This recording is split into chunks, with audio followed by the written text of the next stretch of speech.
A few weeks ago I came downstairs one morning, and the coffee in the pot was still warm.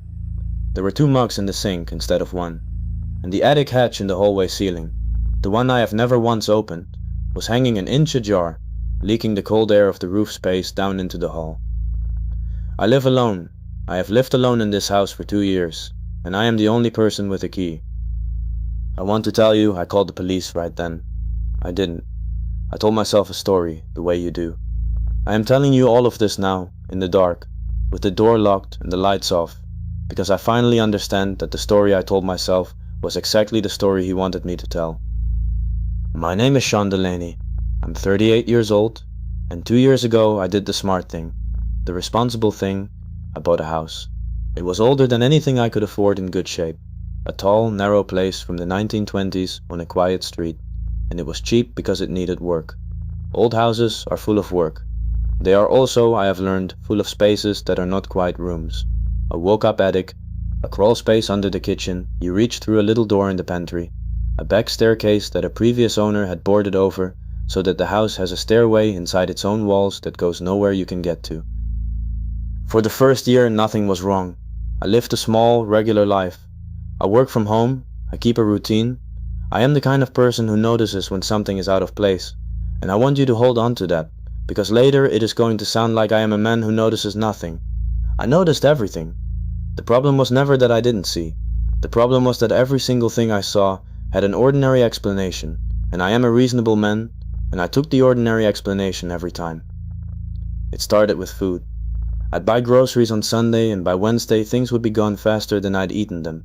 Half a loaf of bread, a block of cheese, most of a jar of peanut butter, eaten down with a spoon, which is exactly how I eat peanut butter when nobody is watching. I decided I was snacking more than I realized. Stress, working from home.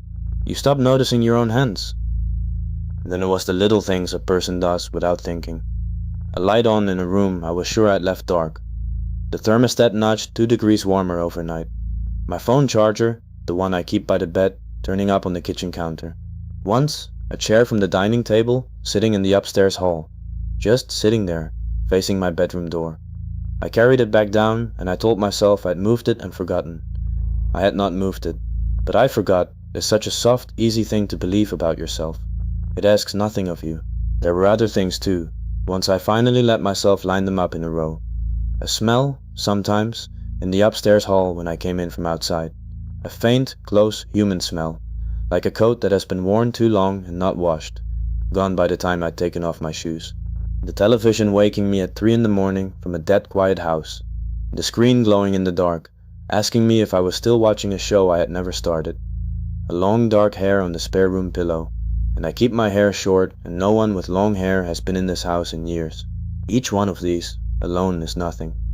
I had an ordinary, reasonable answer for every single one, and I gave it, and I went back to my life, because the only other explanation did not have a shape yet, and a thing without a shape is easy to ignore. The dog knew before I did.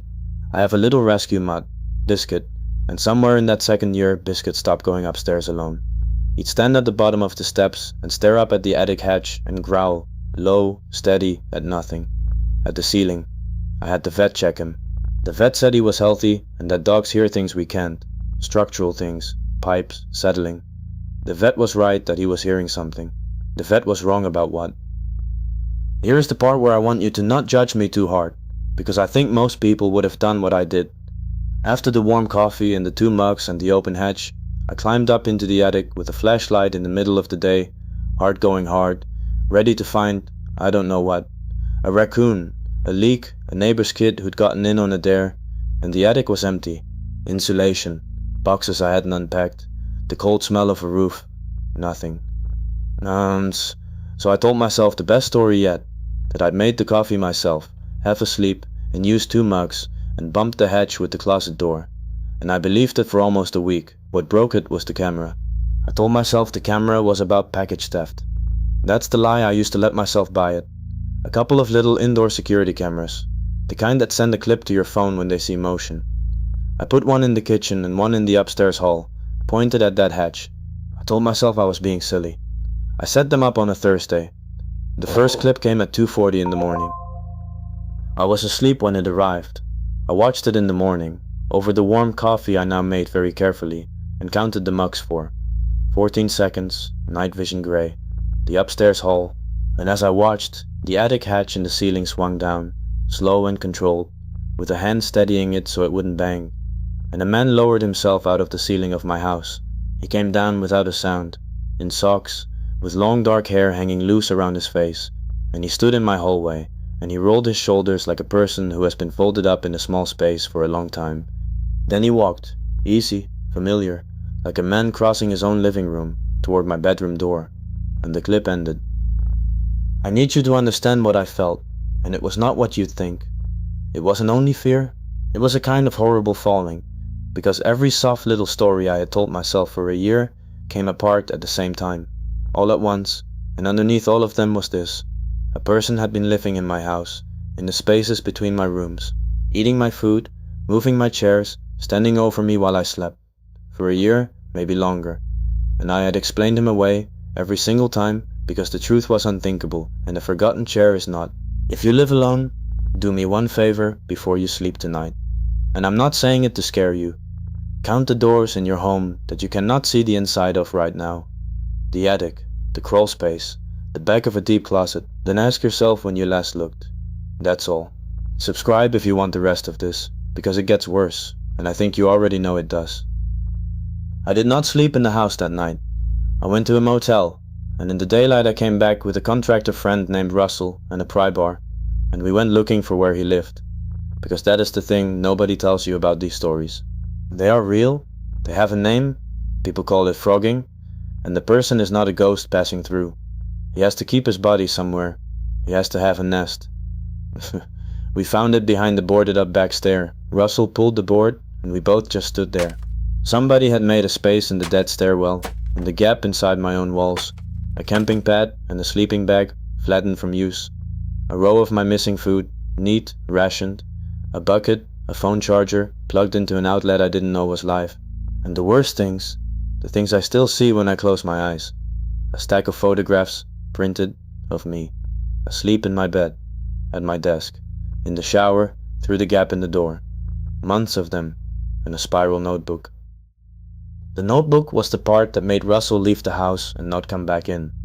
It was my schedule. In careful handwriting, what time I woke up, when I walked biscuit, the days I worked late, the 2 nights a week I drank enough to sleep heavy and not stir. He had written, next to that one, deep nights, safe to move. There were pages of it, which stair creaks and which one is silent, that I leave the bathroom window unlatched all summer. A small hand-drawn map of the downstairs with arrows on it, the routes through my own house that keep a person out of the eye line of a man sitting at my desk, and clipped inside the back cover, on a torn off scrap, my home Wi-Fi password and the 4-digit pin for my camera app. Copied out in that same neat hand, he had stood in the dark of the hall and watched my thumb on the screen until he had them both.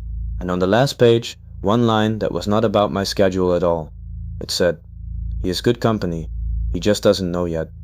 He knew me, not the way a stranger knows you, the way you know a person you live with, because I understand now that is exactly what he was. I had a roommate for a year. I just never got to meet him, because he was very, very careful that I never would. We called the police that afternoon. They were good about it, better than I expected. They took the nest apart, they took the notebook and the photographs. They told me it happens more than people think, that the cheap old houses with the strange dead spaces are the ones it happens to. They said he was almost certainly long gone, spooked by the cameras, that a person like that runs the moment he is seen. They changed the conversation in my chest from terror to something survivable. They told me to change the locks and install a real system and try to sleep. So I did all of it. New locks, a monitored alarm, cameras in every room I actually live in now, not 2. And I sealed the attic hatch and screwed the pantry crawlspace door shut myself. And for 3 weeks, nothing. 3 weeks of a quiet house and a dog who finally went upstairs again, and I started to believe the worst thing I have ever lived through was behind me. That brings me to tonight. About an hour ago, I was at my desk, and a motion clip came in from the new system, living room camera. I almost didn't look, I get them constantly now. The dog, headlights, my own movement. But I looked, and the clip was of me, at my desk, from behind. Filmed an hour ago. From inside the house, from the living room, looking down the hall at the back of my head while I worked. Which is not possible because I mounted that camera myself, high in the corner, pointed at the front door. It does not point at my desk. Nothing I own points at my desk. So whoever took that 14-second clip of the back of my head was not a camera on my wall. He was standing in my hallway, holding a phone, filming me. He had the pin, the one copied onto that scrap in the back of the notebook. So weeks ago he had quietly added himself to my camera app as a second viewer and slid his own phone in as an extra feed. When he filmed the back of my head and sent it, it surfaced in my own app like any other clip, and I almost scrolled past it. He pushed it to me on purpose, through my own account, so that I would know I had never once sealed him out. I had only ever logged us in together. And being inside the app, he saw everything my cameras saw, exactly the way I did, which is how he lived here 3 more weeks in a house full of cameras.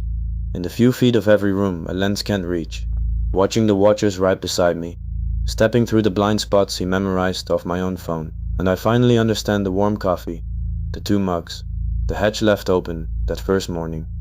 A man that careful does not slip, not once in a whole year, and then twice in a single morning. He left those for me. He was done hiding. After a year of making sure I never saw him, he had decided he wanted me to start looking. Because a man who is awake and afraid and listening to his own house in the dark is so much better to watch than a man who thinks he is alone. I have not turned around. I am typing this with the clip still open on my screen, and in the dark reflection of the monitor I can see the hallway behind me, and I can see the door to the basement, the one part of the house I never rechecked, because it has no hatch and no crawl space, and I thought there was nowhere down there for a person to be. The basement door is open. I closed it this morning. I am sure of it the way I am sure of nothing else in my life anymore, because I have learned, this year, exactly how much my own certainty is worth. He changed the locks out with me. He stood in the hardware store aisle, probably, while I picked them. He watched me seal the attic and screw the crawl space shut, and he let me, because he wanted me to feel safe, because a man who feels safe sleeps deep, and the notebook already told him which nights I sleep deep. I sealed every door I knew about, and I sealed him inside with me. Biscuit is awake. He is not barking. He never barked. That was the whole thing. He only ever stood at the foot of the stairs and growled low at the ceiling while I told the vet it was pipes. Right now he is standing at the top of the basement stairs with his hackles up and his head low, making that exact sound at that exact door. And for the first time in 2 years I am not going to stand here and tell myself he is hearing the plumbing. He is in the house right now. He is between me and the front door, and between me and my phone, which is charging in the kitchen, on the counter, where I would have to walk past the open basement to reach it. And the only reason I am still talking, the only reason he has not closed the last few feet of hallway behind me, is that he is patient and careful, and he has waited a whole year already. He can wait until I turn around.